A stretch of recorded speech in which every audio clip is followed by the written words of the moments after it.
Oleh karena itu, karena sampai saat ini pun juga belum ada declare resmi sebetulnya kapan new normal itu akan dilanjutkan, yang paling penting adalah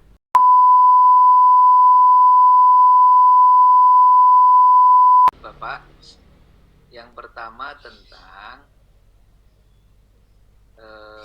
Yogyakarta. Jadi kalau ibu-ibu melihat pernyataan pemerintah masih di media massa, belum surat resmi, itu memang kita belum bisa mengatakan bahwa itu sudah confirm. Karena setelah itu kan kemudian muncul yang dipakai percontohan tidak Bali, Jogja, terus Kepri, tapi kemudian hari berikutnya muncul Labuan Bajo sebagai percontohan. Dan ini memang ketika kepala negara mengatakan new normal, itu nampaknya kemudian di masing-masing kementerian itu terus ingin ikut bersama-sama mendukung istilah new normal itu. Terus masing-masing kemudian ingin memunculkan beberapa hal yang bisa dilakukan oleh kementerian.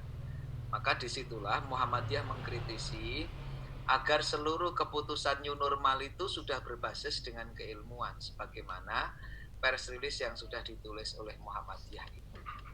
Dan itu pemerintah memiliki kewenangan penuh, tapi juga harus bertanggung jawab penuh terhadap apa yang terjadi, terhadap kebijakan yang diambil.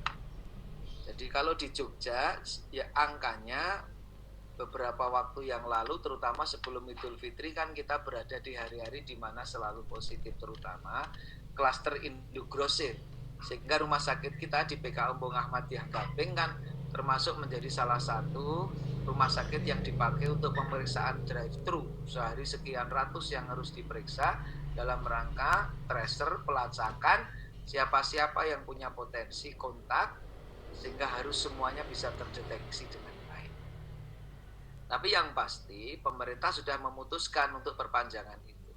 Memang perpanjangan tanggap darurat itu impact-nya salah satu yang utama adalah termasuk penggunaan anggaran, dan ini menjadi penting kenapa harus tetap ada tanggap darurat itu.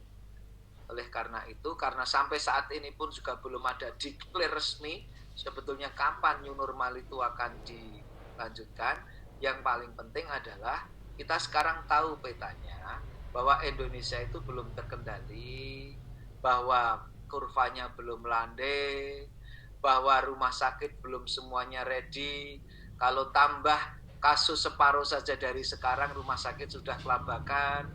Di Jogja juga kita sempat mengalami di mana ada anak kecelakaan patah tulang, ketika mau dikirim rumah sakit agak repot menerima karena ternyata tidak semua rumah sakit bisa melayani operasi penderita suspek COVID ini, karena kamar operasinya tidak disiapkan untuk kamar operasi pasien corona COVID ini.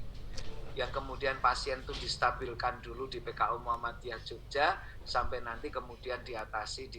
Jadi kondisi-kondisi itu yang harusnya menjadi prasyarat itu memang belum tersiapkan. Tetapi karena faktor yang lain bisa jadi kemudian nanti new normal ini, atau kemudian sekarang pemerintah menyebut istilahnya dengan tetap produktif di era pandemi COVID-19, itu akan berjalan, maka kita harus siap terus dan kita siap.